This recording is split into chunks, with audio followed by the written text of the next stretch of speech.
कि जब मैं देखता हूं कहीं ना कहीं कांग्रेस के साथ ये जो इंडिया अलायंस तैयार हुआ है, इसके एक नेता स्टालिन वो वहां चेन्नई में बोलते हैं कि हमारा जो सनातन धर्म है, हमारा जो हिंदू धर्म है, उसके बारे में वो कहते हैं कि हिंदू धर्म ये मलेरिया, डेंगू और ये कोविड जैसा है, और जैसे मलेरिया, डेंगू और कोविड को खत्म कर देना चाहिए, वैसे सनातन धर्म को खत्म कर देना चाहिए।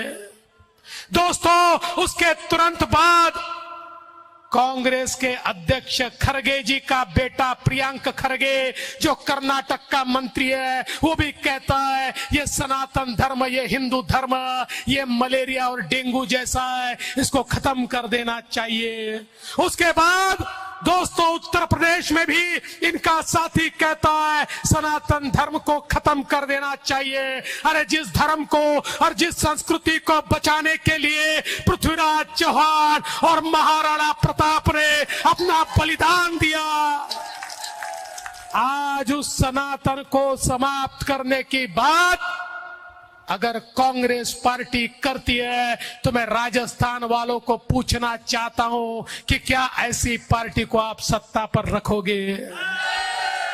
अरे जो सनातन का नहीं वो किसी का नहीं, जो राम का नहीं वो किसी का नहीं, जो श्याम का नहीं वो किसी का नहीं। और अगर यहां पर इनके मनसूबे ये सनातन को मिटाने के हैं तो आज कसम खाइए कि कांग्रेस के नेताओं को राजनीति से मिटाकर ही अब हम दम लेंगे। सनातन की ताकत क्या है, सनातन का दम क्या है, ये एक बार हम कांग्रेसियों को दिखाएंगे।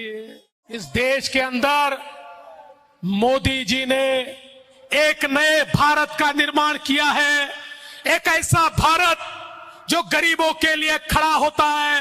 अरे नरेंद्र मोदी उस व्यक्ति का नाम है, न कोई आगा है न पीछा है, फकीर आदमी है, झोली लेकर निकला है, झोली लेकर ही वापस जाएगा। एक ही चीज उनके मन में है, मेरा भारत, मेरे भारत के 140 करोड़ लोग, मेरे भारत के 140 करोड़ लोगों के लिए जिसके जीवन का क्षण और क्षण और जिसके खून का कण और कण समर्पित है, उस आदमी का नाम नरेंद्र मोदी है। और पिछले 9 वर्षों में मोदी जी ने इस भारत में परिवर्तन करके दिखाया।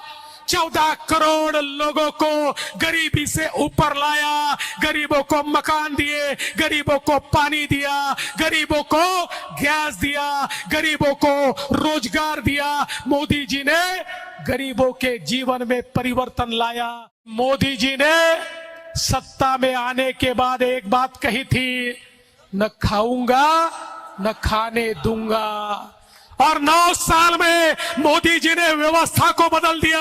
और एक जमाने में राजीव गांधी कहते थे मैं दिल्ली से 1 रुपया भेजता हूं तो राजस्थान के आखिरी आदमी तक 15 पैसे पहुंचते हैं, 85 पैसे व्यवस्था खा जाती है। मोदी जी ने कहा मेरे राज्य में नहीं चलेगा, 1 रुपया भेजूंगा तो राजस्थान के आखिरी आदमी तक पूरा 1 रुपया पहुंचेगा।